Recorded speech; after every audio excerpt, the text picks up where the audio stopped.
Guys, thanks for tuning in. This is optibotimus coming at you with another video review. And on today's episode, we're going to be taking a look at the new Hot Toys video game masterpiece number 23 of the Jumptrooper from Star Wars Battlefront. Available here in North America exclusively at Sideshow Collectibles. For the package, you got a really cool image of the Jumptrooper here in the front with the nice Star Wars logo. On the back of the package, you have various warnings and contact information for Hot Toys. And then on the inside, you got a really up-close image of one of the troopers with a cool reflection in his eye. Then on the inside, you have a nice clamshell that fully displays the figure as well as all of his accessories. But for the packaging on this guy, that's about it. So without further ado, let's get him out here and see how cool he actually is. Alright guys, so here we have the Jumptrooper open up and out of its packaging. And while I am a really large Star Wars fan, there are a lot of aspects of the franchise that I just don't know anything about. The universe is so expansive with the different comics and cartoons, and in this case, a video game, I just can't really keep up with it, and I don't understand how everybody can. It's absolutely amazing in my mind. But what we have here is a version of a Stormtrooper that does have a very specific function. He utilizes a jump rocket to basically jump to high altitudes to be able to kind of sniper attack people, and the overall look of this is absolutely terrific. So while I don't know anything about the Jumptrooper or Battlefront itself, what I can say is that this is another amazing piece with a tremendous amount of detail and just an overall wonderful presence.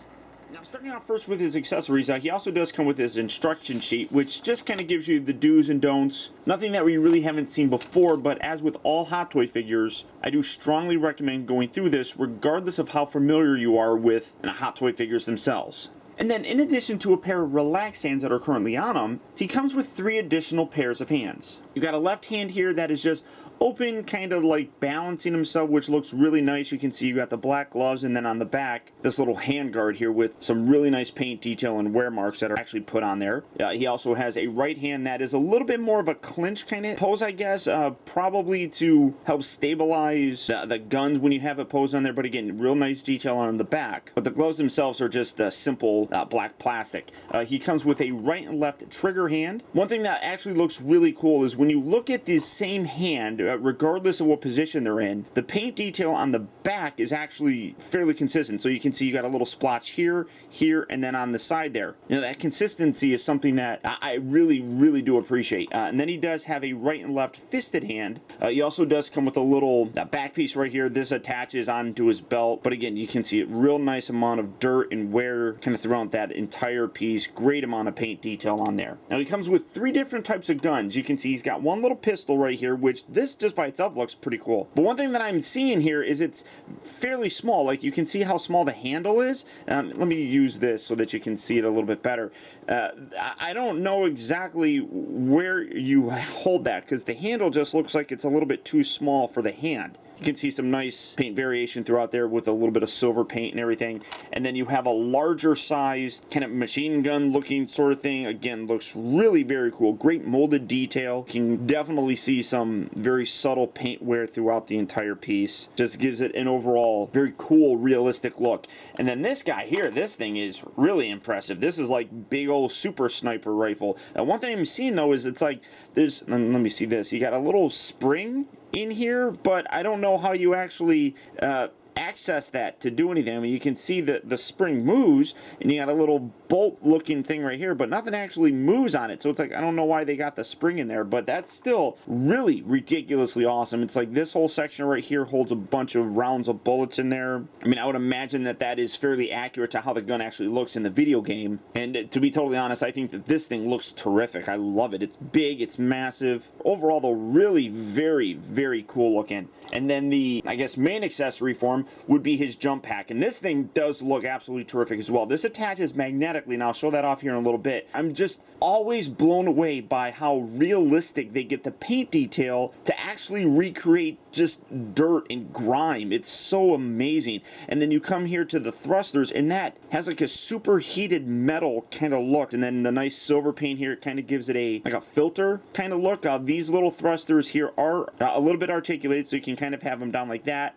You can position them them up like so, allowing you to create more dynamic poses and stuff. You got some nice hosing buttons here on the back of it. And then you also do get some flame effects, which just plug in right there and then right there. And again, real nice kind of color fade going. You got some darker orange, it goes a little bit lighter, becomes yellowish, and then goes clear. I think that does look really cool just by itself. I love that little small detail to the overall presentation of the backpack. And then to facilitate, you know, some of those kind of jump poses, he does come with a special display stand. As you can see, you got a nice recreation of like dirt or sand. You got some molded in sections here that replicate footprints, and then you have a dynamic flight stand to create some of those, you know, more Jumptrooper-esque sort of look. And then you can see Star Wars Jumptrooper. One thing that I really wish that they made it where this was swappable with just, you know, a standard kind of adjustable crotch grabber display pillar, I guess. I like that they include this, but I think that collectors in general would like options for their displays, and this kind of makes you have to have him kind of in a jump pose. You can remove this. I mean, that just screws in, and you can just have him stand there. There we go. I mean, you can just have him stand there, but you know, in doing so, you don't really have any kind of stabilization for him. So I really wish they would have made it where you could put that little crotch grabber sort of thing. That's just, you know, an added piece that I think would have rounded out the overall presentation of this entire set. Coming in to take a closer look at the figure, again, this is where you're seeing a lot of dirt and wear on the entire piece. I love the kind of paint variation that they put through it. I mean, it definitely has a very, even at the top, you can see some very slight paint variation. It just looks amazing. He does have that more classic Stormtrooper sort of actual helmet, which I do kind of like. You come down to the chest, again, real great detail. You got some nice scratching and paint variation throughout the entire piece. Even on the shoulder bits, you come around here to the back section. Now this is where you're going to actually attach his jetpack. As I said, it's magnetic, so literally all you do, boom, that's it. It's on there now, but we'll play with that here in a little bit. Then down here is the belt. You just take this, and you got the little hooks on that side. You just kind of slide that down and put that right there. So that kind of completes just a very generic look. But I mean, again, real nice dirt throughout the entire piece. All the little molded details look really very great. You got some buttons and everything. You got a belt on here. This whole belt section is attached just via some Velcro right here. So you can move that and kind of adjust that as you see fit. You got these little hangy pieces that don't really look like anything. They just kind of droop down there. On the underside here, you have a black cloth. You can see that up here with the arms as well. Some great detail in the leg armor. You got two different kind of knee sections right here. You can see that this bit right here is a little bit more of a gear kind of look, whereas this one kind of looks a little bit more like an actual armor piece. And then again, real nice kind of scraping and dirt down there. I mean, it just really does have an amazing amount of detail, and then the actual boots look really good. And then you always want to kind of futz with it to kind of keep those little, I mean, obviously you could have ugly ankles, but keeping it down like that nicely mitigates that. And then again, you come around here to the back, and then you take a little thruster, put that on there, and then as a 6-scale figure, the Jumptrooper here stands at roughly 12 inches tall. Then for his articulation, now the helmet here is on a bit of a ball joint, so you get a nice range of motion, kind of looks up and down about that far, looks left and right. The little lower sections do kind of get in the way of the little shoulder, so you kind of have to lift it up as you rotate it off to the side. It's not too terribly bad, but you do want to be careful. Obviously, it pivots forward and back on that nice lower neck joint. The shoulders here, one thing that I will say is that the underbody actually looks, and you can kind of see it when you kind of move this away. I mean, this is just on a little springy thing. You can see that the body does seem like it's a little bit thinner. So I don't know if that's something that they did just to kind of make the suit a little bit more proportionate to like a person or something, but the underbody is definitely a smaller one. This piece here, though, like I was showing, is a bit on a little stringy section, so you can rotate this very nicely. You get a nice range of motion with that kind of moving forward and back. You do want to be careful when you're doing it. And then this piece here can actually flex up, and then you can extend out kind of like that, which, you know, is a nice range of motion for it. I like how this kind of gets out of the way. It does rotate at the upper part of the bicep. All these pieces here are not removable, but they do kind of pivot, so you can kind of get them out of the way. So you got that rotation there. He's got two joints here at the elbow. The wrists do rotate, and then they move forward and back. I would imagine he's got the same body articulation, but this is all fairly rigid, so you can't get a lot of range of motion with it. But the upper part here and then the lower section are actually separate, so you can kind of